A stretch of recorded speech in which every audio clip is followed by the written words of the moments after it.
All right, let's dive right in. We're going to talk about the psychology behind something so many of us feel, that dread when your phone starts ringing. Oh, you know the feeling, right? Your phone lights up, it starts buzzing, and what's your first instinct? It's not to pick it up, is it? Nope, you just kind of stare at it, willing it to stop so you can just text them back. It's this weird, silent battle with a little piece of tech. Now, it's easy to just brush this off and say, oh, it's just social anxiety, or I'm just being lazy. But honestly, the real reason is often way, way deeper. For some people, avoiding calls is tied to their core personality. For others, it's literally about how their brain processes the world around them. And trust me, by the time we're done here, I bet you're going to see yourself in one of these 4 psychological types we're going to break down.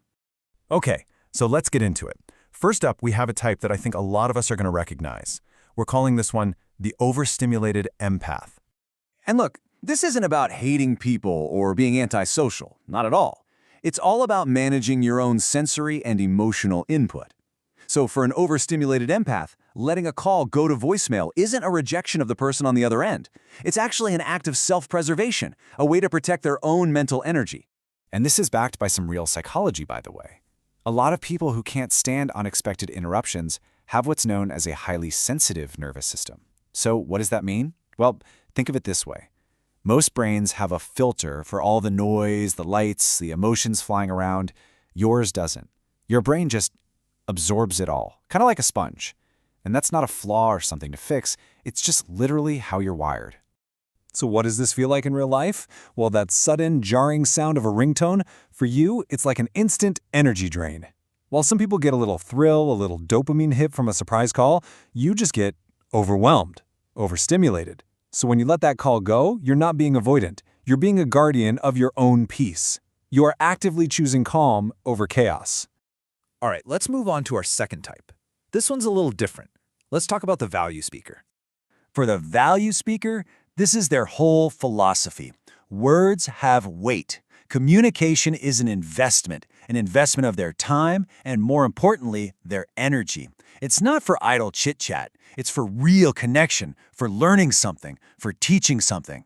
This kind of person often feels completely trapped by this modern phenomenon that some psychologists call time blindness. Think about it. Our brains are just constantly overloaded with tasks, right? Our focus is split a million different ways. So when an unplanned phone call barges in, it doesn't feel like a friendly chat. It feels like a full-on assault on your concentration.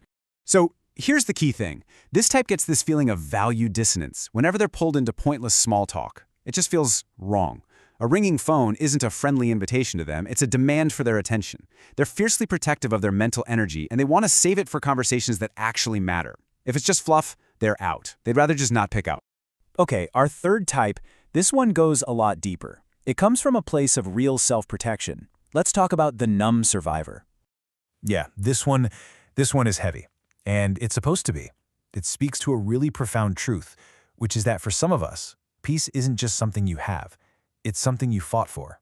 It's a hard-won victory. And their silence? It's proof of the storms they've already survived. The psychology behind this is something called learned helplessness. It's pretty straightforward, really. If a certain trigger, in this case a phone call, is tied to stress or bad news over and over again, your brain learns a simple lesson. Avoid it. It just stops hoping for good things and instead it automatically braces for a crisis. So you can really see the path here, right? Maybe in the past, a phone call always meant bad news, or it was the start of a toxic fight or someone making huge emotional demands on you. So now in the present, a ringing phone just instantly triggers that feeling of crisis. It's like a reflex. So avoiding the call isn't just about wanting quiet, it's about putting up a shield. It's about protecting the safe space, the sanctuary they've worked so hard to build. And that brings us to our final type. This one is the rarest, and it just might surprise you. Let's meet the independent mind. Now, this type is coming from a totally different headspace. They're not ignoring calls because they're scared or overwhelmed. Nope.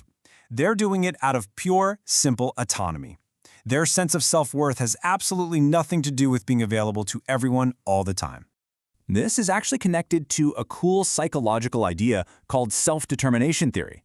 It basically says that real happiness and well-being don't come from getting likes or being popular. It comes from 3 things: feeling in control of your own life, feeling like you're good at what you do, and getting satisfaction from within.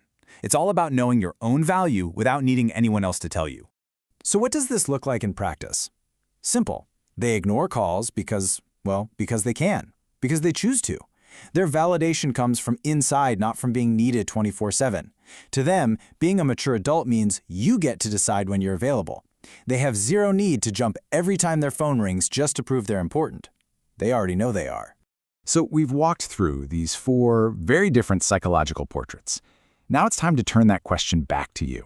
Let's do a super quick recap. Which one feels like you? Are you the overstimulated empath just trying to protect your peace? The value speaker who's saving their energy for the deep talks? The numb survivor who's guarding that safe space they fought for? Or are you the independent mind who's just exercising their right to be in control? You might even be a little bit of a few of them.